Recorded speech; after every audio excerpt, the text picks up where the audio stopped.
What happens if you spend at least 20 minutes outside every single day? In 2017, I set out to find out. Welcome to the Humans Outside Weekly Diary, where I tell you my own lessons from a life spent outside. What did I do and learn while going outside this week? That and this week's Real Outdoor Hero, up next.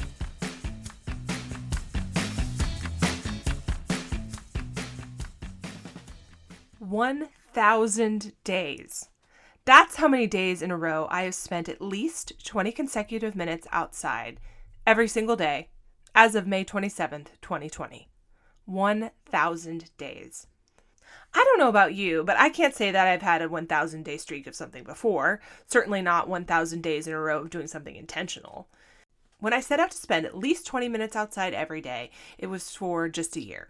20 minutes may not seem like a lot of time, but I picked it because I knew that in addition to being an amount of time that actually brings benefits for going outside, it was something that I could reasonably do. There's no point in creating a resolution or challenge that you simply won't do. That's a great way to make a resolution or plan that you can't stick to. So I picked 20 minutes. My why was pretty simple. I wanted to see how spending a set amount of time outside every day would change me and those around me. Would it make me a better person? Happier? Healthier? Would I be glad I did it? Outside of the lessons it might bring me, the 1,000 days have been a matter of, logistics. How do you fit into your daily life an at least 20-minute a day habit outdoors when your daily life is centered around an indoors job in a place that doesn't have fantastic weather year-round?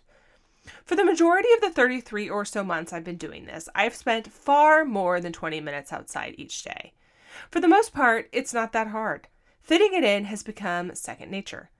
But there's two times where squeezing out 20 minutes can still be a challenge. The first is in the winter months here in Alaska, when the wind is howling and the temperatures are below zero. 20 minutes a day is actually a challenge. Given the option between your warm house and negative 15 degrees, why wouldn't you stay inside?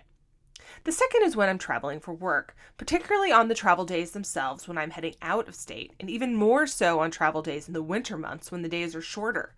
I've spent many sets of 20 minutes walking out city streets in the dark after a long day of travel as the last thing I have to do before I can finally eat some food and go to bed. I'll tell you, outside time in the dark in a city isn't that great. It's still better, however, than no outside time at all. And there have been golden moments there. One time I arrived at my final destination in California and spent more than 20 minutes sitting in the dark on the beach, listening to the waves. I have some least favorite sets of outdoor time, let me tell you. 20 minutes pacing under a bus stop shelter off a highway in Virginia in 45 and raining comes to mind, or the time I walked the Portland airport drop-off area during an incredibly long travel day packed with delays. And I have some favorites. Sitting on a riverbank outside our campsite in Denali National Park, standing on a peak in the Chujak Range during a long day of mountain running, napping off seasickness, the seasickness wasn't my favorite, on an overlook in the Channel Islands National Park. Long, peaceful, and challenging miles run, somewhere around 2,300 or over the 1,000 days. But I think my favorite thing to come out of this has been watching my sons learn to live outdoors with me.